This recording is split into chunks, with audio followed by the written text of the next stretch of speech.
The funeral home smelled of white lilies, cold marble, and old money. Elena Rossi stood beside her delivery cart, her hands still dusted with pollen, her black dress stretched softly over her full hips and thick waist. She had spent 3 days building the wreath. White roses, dark ivy, silver ribbon.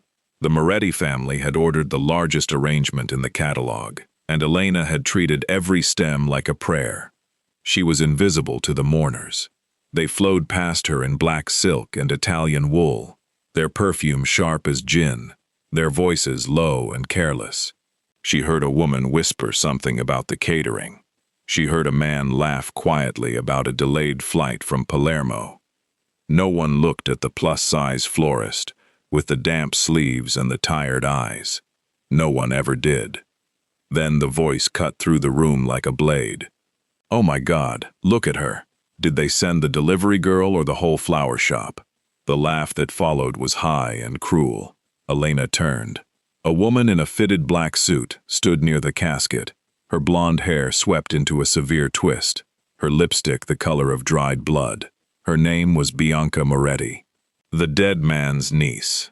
She was beautiful in the way that expensive things are beautiful, polished and cold, and completely sure of their own value. Beside her, a younger man with the same sharp cheekbones smirked into his phone. "Careful, Bianca. She might sit on the wreath and crush it." Elena felt the words land in her chest like stones. She had been called fat before. She had been called worse. But here, in this marble room full of death and power, the cruelty felt surgical. She straightened her spine. She did not cry. She had learned, years ago, that tears only fed people like this. The room shifted. It was not a sound. It was a pressure change, the way air drops before a storm. The mourners parted without being told. The security men near the door straightened their earpieces, and then he walked in. Dante Moretti was not tall, but he filled the space like smoke. His suit was charcoal, his shirt black, his tie knotted with the precision of a man who did not tolerate mistakes.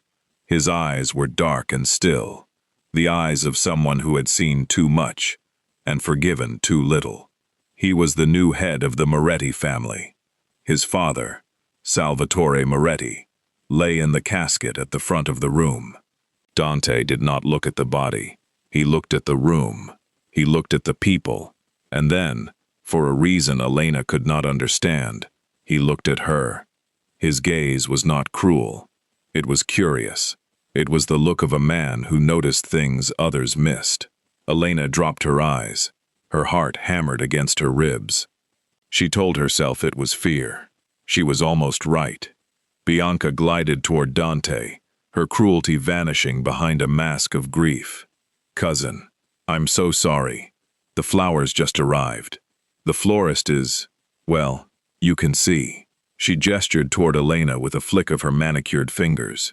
Dante did not look at Bianca. He walked past her. He walked toward the wreath. Elena watched him study her work. His expression did not change. He reached out and touched a white rose, his fingers careful, almost reverent. Then he turned to Elena. "You made this." It was not a question.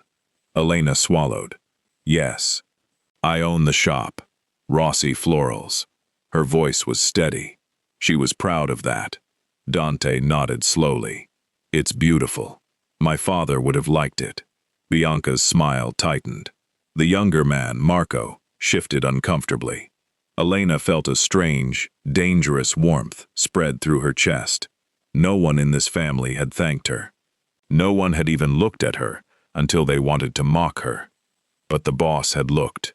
The boss had seen. Elena stepped back toward her cart, ready to leave. She did not belong here. She was a florist, not a mourner. But as she turned, her eyes caught something in the wreath. A pattern. A specific arrangement of ivy and rose stems that she had not designed. Her blood went cold. She had studied floral history for 15 years. She knew the language of flowers, the way scholars knew dead tongues. And what she saw in that wreath was not decoration. It was a message. The ivy was woven in a spiral that moved counterclockwise, a Sicilian warning symbol from the 19th century. The white roses were clustered in groups of 3, then 5, then 3 again, a code used by old village families to signal betrayal during funerals. Someone had altered her wreath. Someone had turned her flowers into a death omen. Elena's hand flew to her mouth. She looked around the room. The mourners, the security, the casket. The trap was not for the dead man. It was for the living. It was for Dante. She had to tell someone. But who would believe the fat florist? Bianca was already watching her with narrowed eyes. Marco was whispering to a man in a dark coat near the back of the room. Elena's mind raced. If she spoke up and was wrong, she would be humiliated. If she was right and stayed silent, people could die. She took a breath. She walked toward Dante. A security guard stepped into her path. Deliveries exit through the back. His voice was flat. Elena looked past him. Dante was speaking to an older woman in a wheelchair, her eyes milky with blindness, her hands folded over a black blanket. The funeral home owner. Elena remembered her name from the contract. Signora Conti. She was said to have known the Moretti family for 60 years. She was said to remember everything. Elena made a choice. She turned and walked toward the old woman instead. Signora Conti's head tilted as Elena approached. Her blind eyes moved like she could see shadows. "You are the florist," she said. Her voice was thin but clear. "I can smell the soil on your hands. And the roses. White roses. Salvatore's favorite." Elena knelt beside the wheelchair, her knees pressed into the cold marble. "Signora, please, I need your help. Someone changed my wreath. There's a symbol in the ivy. A warning. From the old country." The old woman's hand found Elena's wrist. Her grip was surprisingly strong. "Describe it." Elena described the spiral, the clusters, the counterclockwise weave. Signora Conti was silent for a long moment. Then she spoke, her voice barely a whisper. "The trap of Palermo. My grandmother told me about it. It was used when a family member planned to kill the heir during the funeral. The flowers were the signal to the assassins. It told them where to stand, when to strike." Elena's heart stopped. "Is it real?" Signora Conti's blind eyes turned toward the sound of Dante's voice across the room. "It is real, and you are the only one who saw it."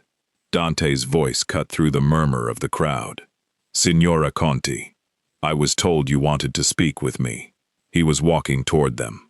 Elena stood quickly, her knees aching. The old woman released her wrist. "Yes, Dante. But first, listen to this woman. She has something to tell you. Something about the flowers." Dante's dark eyes moved to Elena. His expression was unreadable. The florist. It was not dismissive. It was careful. Elena felt the weight of the room pressing against her back. Bianca was watching. Marco was watching. The security guards were watching. She was a plus-size woman in a cheap black dress, her hair escaping its pins, her hands still stained with chlorophyll. And she was about to accuse someone in the most powerful crime family in the city of planning a massacre. She took a breath. "Mr. Moretti, your wreath has been tampered with. The flowers are arranged in a pattern called the Trap of Palermo. It's a death signal. Someone in this room is planning to kill you during the ceremony." The silence was absolute. Then Bianca laughed. It was a sharp, brittle sound. "Are you serious? The delivery girl thinks she's a detective now. This is absurd. Dante. She's clearly unstable. Look at her. She's probably just trying to get attention." Marco stepped forward, his face twisted with contempt. "She's been standing in the corner sweating for 20 minutes. Now she's making up fairy tales about flowers. Get her out of here." A security guard moved toward Elena. Dante raised one hand. The guard stopped. The room stopped. Dante looked at Elena. His gaze was heavy, searching, dangerous. Explain. One word. It held everything. Elena's voice trembled, but she did not look away. The ivy spiral moves counterclockwise. In old Sicilian tradition, that means a betrayal from within the family. The roses are grouped in 3, 5, 3. That's a code. It tells the conspirators where to position themselves. 3 near the altar, 5 along the aisle, 3 at the door.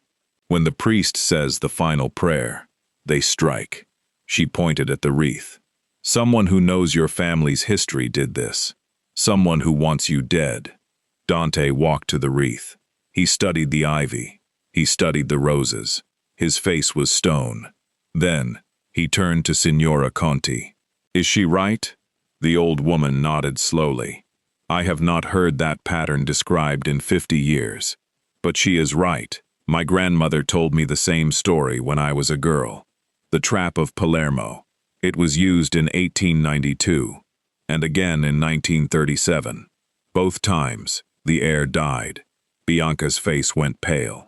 This is ridiculous. You're going to believe a fat florist and a blind old woman over your own family. Dante did not look at her. He was still looking at Elena. Who else knew about this symbol? Elena shook her head. Almost no one. It's obscure. You'd have to study historical floral codes. Or you'd have to be taught by someone from the old country. Dante's jaw tightened. My grandmother was from Palermo. She died when I was 12, but she taught my mother. And my mother taught... He stopped. His eyes went cold. My mother taught my aunt, Bianca's mother. Bianca stumbled back. No, Dante. You can't be serious. My mother is dead. She died years ago. This is insane. Marco grabbed Bianca's arm. This is a setup. The florist is lying. Someone paid her to say this. Elena felt her face flush with anger. I am not lying. I have spent my entire life studying flowers. I know what I saw. Someone altered my wreath after it was delivered. Check the security footage. Check who had access to the funeral hall before the ceremony. Dante nodded to one of his men. The guard left the room. The tension was unbearable. Mourners shifted nervously. Some moved toward the exits. Others stayed frozen, unsure whether they were witnesses or suspects. Dante walked toward Elena. He stopped inches from her. She could smell his cologne, dark and smoky. She could see the fine lines around his eyes. If you are right, he said quietly, you just saved my life. If you are wrong, you have insulted my family in front of everyone. Which is it? Elena met his eyes. I am not wrong. The security guard returned. He whispered something in Dante's ear. Dante's expression did not change, but something in the air shifted. He turned to the room. The footage shows my cousin Marco entering the funeral hall at 4 o'clock this morning. He was alone. He spent 12 minutes near the wreath. Marco's face drained of color. I was checking the flowers. I wanted to make sure they were perfect for Uncle Salvatore. That's all. Dante walked toward him. His footsteps echoed on the marble. You were checking the flowers. At 4 in the morning. Alone. And you didn't tell anyone. Marco's mouth opened and closed. Bianca grabbed Dante's arm. He's your cousin. Your blood. You can't believe this stranger over him. Dante shook her off. The florist knew a symbol that no one in this room recognized, except Signora Conti. A symbol that came from our own family history. A symbol that predicts exactly how an assassination would unfold. And Marco was seen tampering with the flowers. That is not a coincidence. Marco broke, his face twisted from fear to fury. You think you're so smart, Dante. You think you deserve everything. But you don't. You never did. Uncle Salvatore should have left the family to someone else. Someone who understands loyalty. He pulled a small black device from his pocket. A signal trigger. I have men in this room. They're armed. And they're ready. The mourners screamed. People scattered. Security guards drew weapons. But Dante did not move. He looked at Marco with something close to pity. You already lost, Marco. The men you positioned, they've been identified. The florist just told us exactly where they are. 3 near the altar, 5 along the aisle, 3 at the door. He nodded to his security team. Take them. The room erupted into controlled chaos. Guards moved swiftly, silently, detaining men who tried to flee. Marco screamed and lunged at Dante, but he was tackled before he took 2 steps. Bianca stood frozen, her perfect face a mask of horror. She had not known. Elena could see it in her eyes. She had mocked the florist, but she had not known about the plot. She was just cruel, not murderous. When it was over, Dante stood in the center of the room, untouched, unmoved. The traitors had been removed. The funeral could continue. But first, he walked back to Elena. She was shaking. Her hands were clenched at her sides. Her heart was pounding so hard, she thought she might faint. Dante stopped in front of her. He reached out and took her hand. His grip was warm and steady. You saved my life. You saved my family. And you did it while my own blood mocked you. He raised his voice so the entire room could hear. This woman is under my protection now. Anyone who speaks to her with disrespect speaks to me with disrespect. Anyone who harms her harms me. Is that understood? The room was silent. Bianca looked at the floor. The mourners nodded. The security guards straightened. Elena felt tears prick her eyes. She had spent her whole life being invisible, being mocked, being told she was too big, too soft, too unimportant. And now, the most dangerous man in the city was holding her hand and telling the world she was untouchable. Dante led her to a private room behind the chapel. It was small and quiet, furnished with dark leather chairs and a single painting of the Palermo coast. He closed the door. The silence was heavy. Elena sat down because her legs would not hold her anymore. Dante stood by the window, his back to her.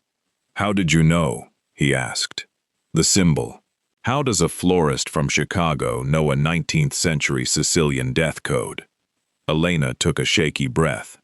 My grandmother was from Sicily, a small village near Agrigento. She taught my mother the language of flowers. My mother taught me. I studied it formally in college. Botany, history, semiotics. I wrote my thesis on floral codes in Mediterranean funeral rites. Dante turned. His eyes were sharp. You wrote a thesis on funeral flowers. Elena almost smiled. It sounds ridiculous. I know. But flowers have always been my language. They say things people can't say out loud. Love, grief, betrayal, warning. Every petal is a word. Dante walked toward her. He sat in the chair across from her. His presence filled the small room. You are not what I expected. Elena looked down at her hands. No one ever expects me. They see my body and they stop looking. Dante was quiet for a moment. Then he said, I didn't stop looking. Elena's breath caught. She looked up. His dark eyes were fixed on her face. There was no pity in them, no disgust, no condescension.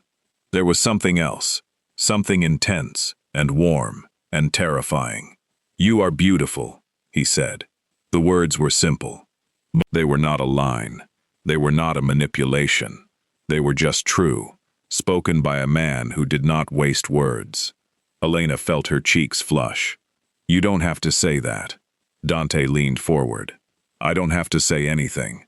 I am the head of the Moretti family. I could have paid you and sent you away. I could have thanked you with a check and never seen you again. But I am here, in this room, with you, because I want to be. Elena's heart was a wild thing in her chest. Why? Dante reached out and touched her cheek. His fingers were rough but gentle. Because you saw what no one else saw. Because you spoke when everyone else was silent. Because you are soft and strong and brilliant. And I have never met anyone like you. Elena closed her eyes. She had dreamed of being seen. She had never dreamed it would feel like this, like standing on the edge of a cliff, like falling, like being caught. Dante pulled back. His expression shifted back to business, but the warmth lingered in his eyes. I have a proposal for you. Not a romantic one. A professional one. Elena opened her eyes. What kind of proposal? Dante stood and walked to the window. My family holds many events. Funerals, weddings, negotiations, celebrations. We have enemies. We have allies who might become enemies. I need someone who can read the room, someone who understands symbols and codes and hidden messages, someone I can trust. He turned back to her. I want you to be my floral consultant. Officially, you will design the arrangements for every major event, but unofficially, you will watch. You will look for warnings. You will tell me if something is wrong. Elena stared at him. You want me to be a spy who arranges flowers. Dante's mouth curved into something that was almost a smile. I want you to be my secret keeper. You will be paid well. You will be protected, and you will never be mocked again. Elena thought about her flower shop, the small, cramped space on the south side, the bills she struggled to pay, the customers who talked down to her, the loneliness. She thought about the way Dante had looked at her, the way he had held her hand in front of everyone, the way he had said she was beautiful. She knew this was dangerous. She knew the Moretti family was not just wealthy. They were criminals. They were killers.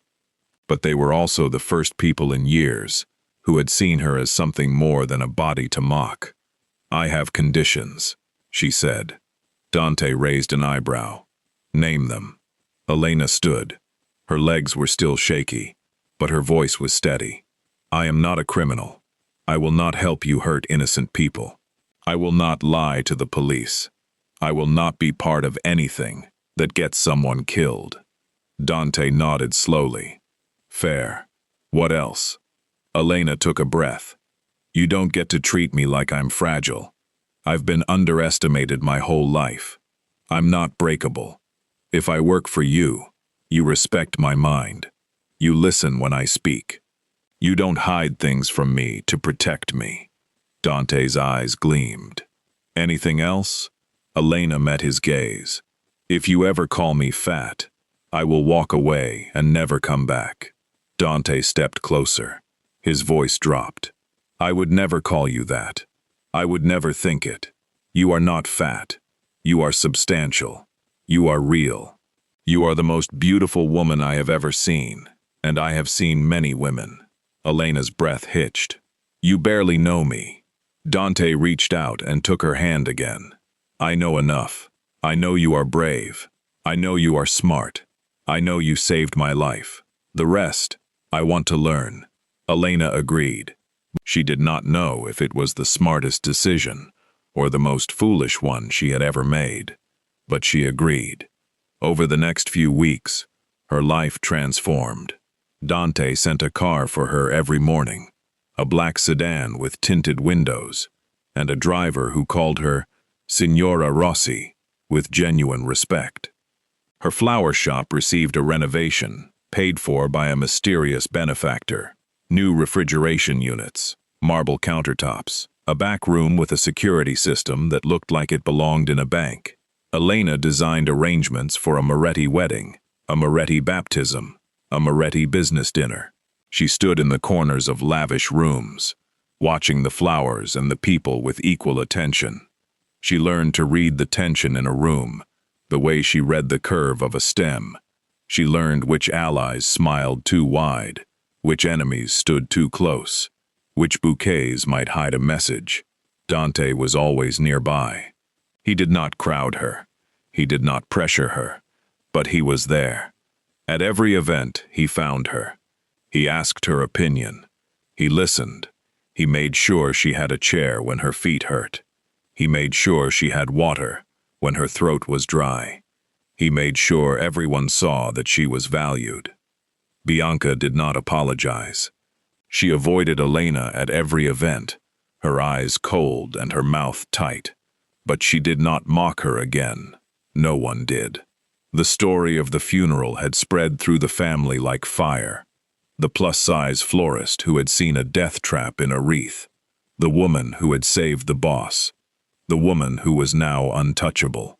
Elena heard the whispers. Some were admiring. Some were jealous. Some were cruel. But none of them touched her. She had spent her whole life being defined by other people's words. She was done with that. One night, after a long event at the Moretti compound, Dante asked her to stay. The guests had left. The staff was cleaning. The house was quiet. He led her to a private balcony overlooking the city. The lights spread out below them like a carpet of stars. "I have something to tell you," he said. Elena's heart tightened. "Is something wrong?" Dante shook his head. "No, something is right. For the first time in years, something is right." He turned to face her. The moonlight caught the sharp lines of his face. "I have been alone for a long time, Elena. I have had women. I have had allies. I have had family. But I have not had someone who sees me.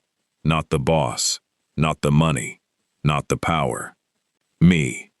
Elena's throat was tight. "Dante." He stepped closer. "You see me. You saw the trap because you pay attention. You stood up to my family because you have courage. You told me your conditions because you have self-respect. I have never met a woman like you, and I do not want to let you go." Elena felt tears slide down her cheeks. She had spent so many years believing she was unlovable, that her body was a barrier, that her softness was a flaw. But this man, this dangerous, powerful, terrifying man, was looking at her like she was the most precious thing in his world. "I'm scared," she whispered. "Of what? Of this. Of you. Of what it means to be with someone like you." Dante cupped her face in his hands. His touch was gentle. "I am not asking you to be a mafia wife. I am not asking you to break the law. I am asking you to be mine, to let me protect you, to let me love you. The rest, we figure out together."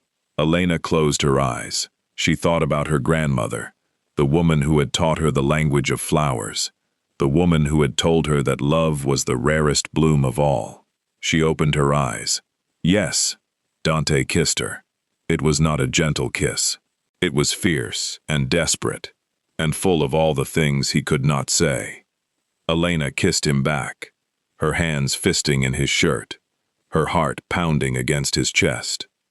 When they broke apart, Dante pressed his forehead to hers. "You are mine now, and I am yours.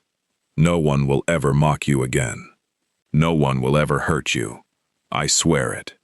But the danger was not over. A week later, Elena received a message. It was delivered to her flower shop in a plain white envelope. Inside was a single photograph. The photograph showed her grandmother's grave in Sicily. Someone had placed a wreath on it. A wreath arranged in the trap of Palermo. Elena's blood turned to ice. She called Dante immediately. He arrived within 15 minutes, his face dark with fury. "Who sent this?" Elena showed him the envelope.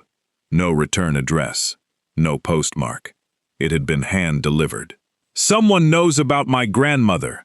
Someone knows about the symbol. Someone is threatening me." Dante's security team swept the shop. They found nothing. But the message was clear. Marco was in custody, but he had allies. The conspiracy was not dead.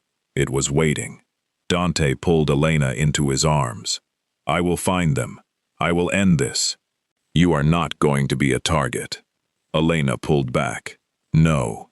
This is my fight too. I'm not going to hide. I'm going to find out who sent this, and I'm going to stop them." Dante looked at her with something like awe. "You are the bravest person I have ever met." Elena smiled, but it was a hard smile. "I've been underestimated my whole life. It's time I used that to my advantage." Elena began her own investigation. She started with the flowers. The photograph showed a wreath made of asphodel and black roses. Asphodel was the flower of the underworld. Black roses meant vengeance. Together, they were a promise of death. She researched the florist who had made the arrangement, a small shop in Palermo. She called them, using her fluent Italian, pretending to be a customer. The florist was an old woman named Signora Bellini. She remembered the order.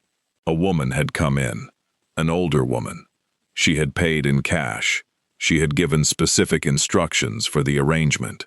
Elena's heart pounded. What did she look like? Signora Bellini described her. Silver hair, dark eyes, a scar on her left hand. Elena thanked her and hung up.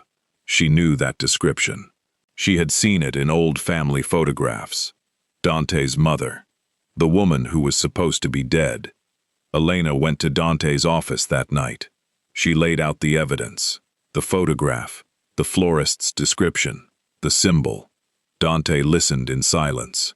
When she finished, his face was pale. My mother died 10 years ago. I went to her funeral. I saw her buried. Elena shook her head. Someone faked her death. Someone hid her. And now she's back. She's the one who sent the warning symbol to the funeral. She's the one who tried to save you. Dante stood and walked to the window. His shoulders were tight. If she's alive, why didn't she come to me? Why the flowers? Why the secrets? Elena thought about the trap of Palermo, about the way it was used, about the message it sent. Because she's still in danger. Someone is controlling her. Someone forced her to disappear. And now she's trying to communicate the only way she can. Through flowers. Dante turned. His eyes were wet. We have to find her. Elena nodded. We will. But we have to be careful. Whoever faked her death is still out there, and they don't want her found. They began searching. Dante's resources were vast. Private investigators, financial records, old contacts in Sicily. Elena used her knowledge of floral codes to trace other messages. She found them in old photographs, in paintings, in the gardens of Moretti properties. Dante's mother had been leaving clues for years, hidden in plain sight, waiting for someone who could read them. The trail led to a small villa outside Palermo. Dante and Elena flew to Sicily together. The flight was tense and quiet. Dante held her hand the entire time. When they landed, the air was warm and smelled of citrus and sea salt. A car took them to the villa. It was old and beautiful, covered in bougainvillea, with a view of the Mediterranean. Dante's security team surrounded the property. But when they reached the door, it opened before they knocked. A woman stood in the doorway, silver hair, dark eyes, a scar on her left hand. She looked at Dante with tears streaming down her face. My son. Dante did not move. He stared at his mother like she was a ghost, because she was. Mama. His voice broke. The woman stepped forward and pulled him into her arms. Elena stood back, her own eyes wet, watching the reunion. After a long moment, Dante's mother pulled back and looked at Elena. You are the florist, the one who saw the trap. Elena nodded. Yes. How do you know about me? The woman smiled sadly. Because I sent the trap. I sent the wreath to my husband's funeral. I knew someone in the family was planning to kill Dante. I couldn't come forward. I couldn't reveal myself. But I could send a warning. I just needed someone to see it. She reached out and took Elena's hand. You saw it. You saved my son. Thank you. They went inside. The villa was simple and clean, filled with flowers. Dante's mother, whose name was Rosalia, told them her story. 10 years ago, she had discovered a plot against her husband. A rival family had infiltrated the Moretti organization.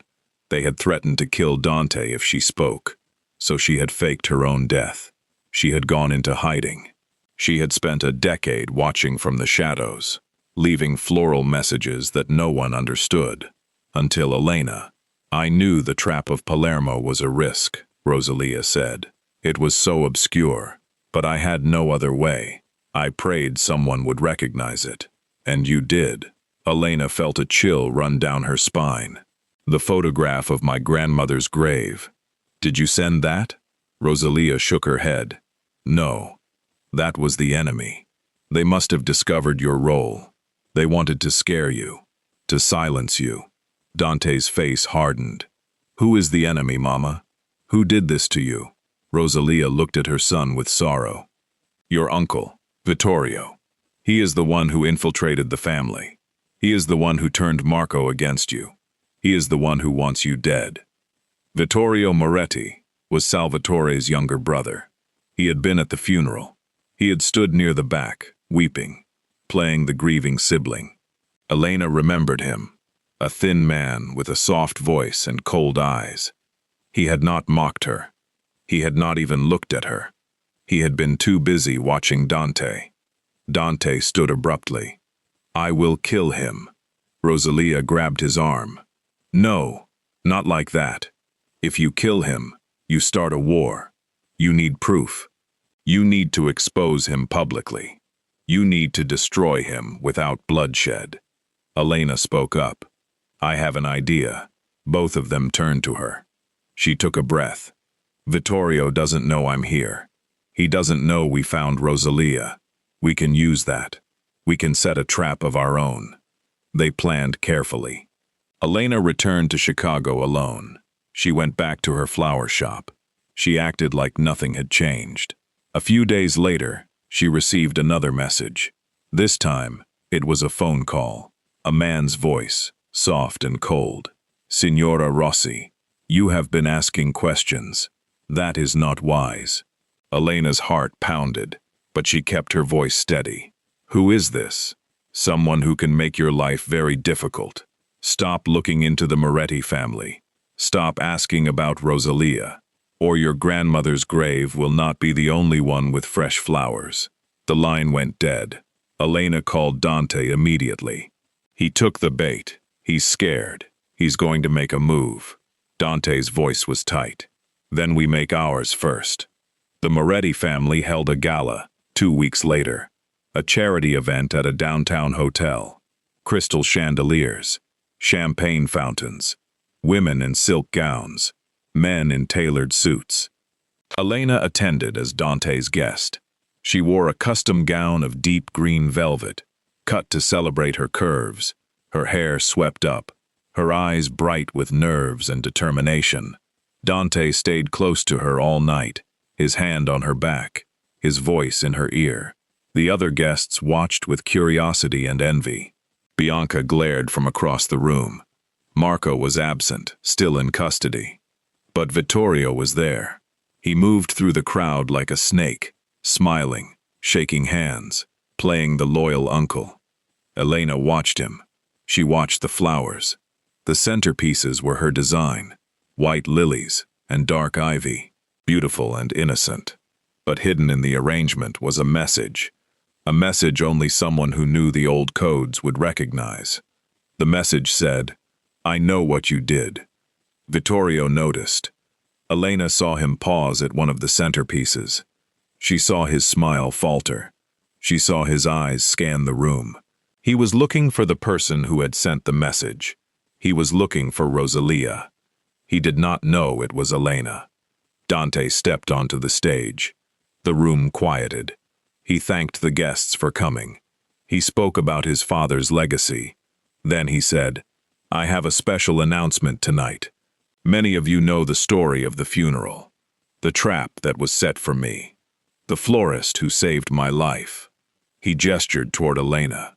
She is here tonight, and she has something to share with all of you. Elena walked onto the stage. Her heart was hammering, but her steps were steady. She looked out at the crowd, at the glittering, powerful, dangerous crowd, and she spoke. Flowers have a language, she said. They have for centuries. In Sicily, we use them to say things we cannot say out loud. Love, grief, warning, betrayal. She pointed to the centerpieces. Tonight, these arrangements carry a message. A message for someone in this room. Someone who faked a death. Someone who betrayed his own brother. Someone who tried to kill his nephew. The room went silent. Vittorio's face turned white. Elena continued. The message is simple. We know who you are. We know what you did, and we have proof. Vittorio stood abruptly. This is absurd. Dante, you cannot let this woman slander me. She is a florist, a nobody, a fat, pathetic little girl playing games. Dante stepped forward. His voice was ice. Do not speak about her like that. Ever. Vittorio laughed, but it was shaky. You're defending her over your own blood? Dante nodded. She saved my life. You tried to end it. So yes, I am defending her. Dante signaled to the back of the room. The doors opened. Rosalia walked in. The room gasped. People stumbled back. Some crossed themselves. Vittorio looked like he had seen a ghost, because he had. Rosalia walked to the stage. Her silver hair was braided. Her dark eyes were clear. She looked at her brother-in-law with quiet fury. Hello, Vittorio. Did you miss me? Vittorio's mouth opened and closed. You're dead. I saw you die. Rosalia shook her head. You saw what you wanted to see. You threatened my son. You forced me to disappear. But you could not kill me. And you could not kill the truth. She turned to the crowd. This man infiltrated the Moretti family. He turned my husband's own nephew against him. He planned to murder my son at his father's funeral. He is a traitor, and I have the evidence to prove it. Dante's security team moved in. They surrounded Vittorio. He did not fight. He knew he was beaten. His face crumpled from rage to despair. Salvatore was weak. Dante is weak. The family needed a strong leader. I did what I had to do. Dante walked down from the stage. He stood in front of his uncle. You are not a leader. You are a coward. You hid behind flowers and codes and other people's hands. You will not die tonight. You will be handed over to the family council. They will decide your fate. But you will never have power again. Vittorio was led away. The room was silent. Then, slowly, people began to clap. Not for Dante, for Rosalia, for Elena, for the women who had exposed the truth. After the gala, Dante and Elena stood on the hotel balcony. The city glittered below them. Rosalia had been taken to a safe house. Vittorio was in custody. The nightmare was over. Dante turned to Elena. His eyes were soft. You did it. You exposed him. You saved my family again. Elena smiled. We did it. Together. Dante took her hands. I meant what I said. You are not just my consultant. You are not just my secret keeper. You are my partner, my equal, my love. He knelt. Elena's heart stopped. He pulled a small velvet box from his pocket. Elena Rossi, will you marry me? Elena stared at him, at this dangerous, powerful, terrifying man who had seen her when no one else did, who had protected her, who had loved her. She thought about her grandmother, about the language of flowers, about the rarest bloom of all. Yes, she whispered. Yes. Dante slid the ring onto her finger. It was a rose-cut diamond, set in gold, surrounded by tiny emeralds. It looked like a flower. He stood and kissed her. The city lights blurred behind them. The danger was not gone. The Moretti family would always have enemies. But Elena was no longer afraid. She had found her place, not as a victim, not as a target, but as a woman who was seen, a woman who was loved, a woman who had saved the Mafia boss and stolen his heart. They walked back into the gala together. The crowd parted for them. Bianca looked at Elena with something new in her eyes. Not warmth, but respect. The respect of someone who had learned that softness was not weakness, that curves were not flaws, that the woman everyone had mocked was the most dangerous person in the room. Elena held her head high. She was the plus-size florist. She was the secret keeper. She was the future of the Moretti family. And no one would ever mock her again.